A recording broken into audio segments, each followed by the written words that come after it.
দর্শক স্বাগত জানাচ্ছি। বাংলাদেশ দলের ব্যস্ততা শুরু হচ্ছে। আরব আমিরাতে চলতি মাসেই দুটি টি-20 খেলবে। 2 ম্যাচের টি-20 সিরিজ শেষ করে বাংলাদেশ দল চলে যাবে পাকিস্তানে। সেখানে 5 ম্যাচের টি-20 সিরিজ খেলবে তারা। সবকিছু মিলিয়ে আসলে টি-20 মৌসুম শুরু বলা চলে এই দুটি টুর্নামেন্ট দিয়ে। এরপর পাকিস্তানের সাথে, এরপর ইন্ডিয়ার সাথে সিরিজ আছে, শ্রীলঙ্কার সাথে সিরিজ আছে এবং বিশ্বকাপ অব্দি টানা আসলে বাংলাদেশের টি-20 মিশন। তো সেই জায়গায় আসলে বলাই যায় যে আরব আমিরাতের বিপক্ষে ম্যাচ দিয়ে বাংলাদেশের টি-20 মিশন শুরু হচ্ছে। সো এই যে 7 ম্যাচের যে সিরিজটা আরব আমিরাত এবং পাকিস্তানের বিপক্ষে, সেই সিরিজের জন্য আজকে 16 সদস্যের একটি দল ঘোষণা করেছে।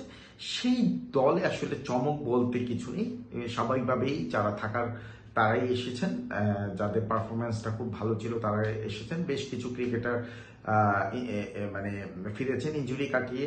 এরপরে একজন ক্রিকেটার তাসকিন আহমেদ, তিনি ইনজুরির কারণেই ছিটকে গেছেন। সবকিছু মিলিয়ে খুব স্বাভাবিক দলই বলা চলে।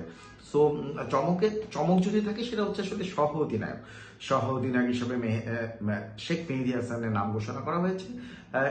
সেই ব্যাখ্যা অবশ্য ক্রিকেট প্রশাসন থেকে দেওয়া হয়েছে। বেসিক্যালি একটু চেখে দেখা আসলে তারা কেমন করেন, ভবিষ্যতের অধিনায়ক বাছাই করতে যাতে কোনো জটিলতা না হয়, সেই কারণেই আলটিমেটলি মেহেদীকে আসলে অধিনায়কত্ব দেওয়া।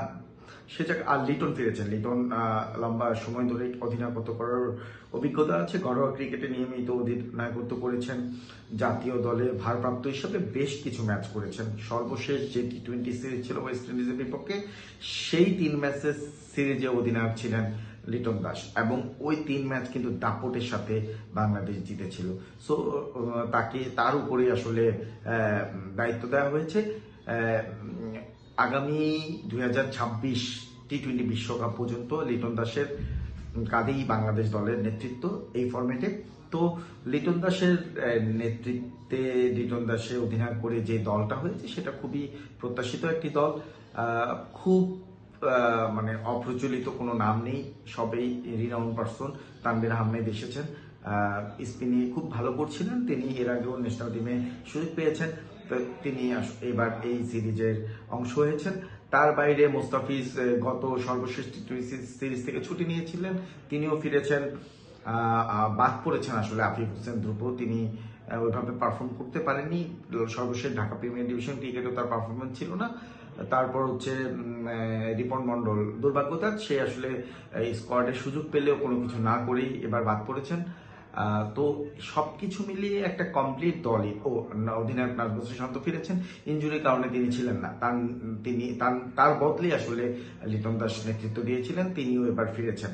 সো আশা করি যে আসলে লিটন, পারভেজ হোসেন ইমন, তানজিম হাসান তামিম, তারা যেই ছন্দে আছেন সেই ছন্দটা তারা ধরে রাখবেন। এবং হচ্ছে লিটন দাস যদিও খুব একটা ভালো অবস্থা ছিলেন না, সর্বশেষ ওয়ানডে সিরিজে দল থেকে বাদ পড়েছিলেন। এরপর ওয়ানডে প্রিমিয়ার লিগ কয়েকটি ম্যাচ খেলেছেন, একটি ম্যাচে ভালো করেছেন। প্রিমিয়ার পাকিস্তান সুপার লিগ খেলতে গিয়ে খেলতেও পারেননি, অনুশীলনও ব্যথা পেয়ে তিনি দেশে ফিরে এসেছেন। তো সবকিছু মিলে লিটনকে নিয়ে একটু কনসার্নের জায়গা থাকলেও, লিটন এবং শান্তকে নিয়ে একটু কনসার্নের জায়গা থাকলেও ওভারঅল যে টিমটা হয়েছে অন্যতম বেস্ট টিম আমি বলবো। বোলিং অ্যাটাকে ডেফিনেটলি নাহিদ রানা আছে, প্রথমবারের মতো টি-20 স্কোয়াডে সুযোগ পেয়েছেন। এর বাইরে যদি বলি, শরীফুল ইসলাম ফিরেছেন, হাসান মাহমুদ আছেন, মোস্তাফিজ আছেন।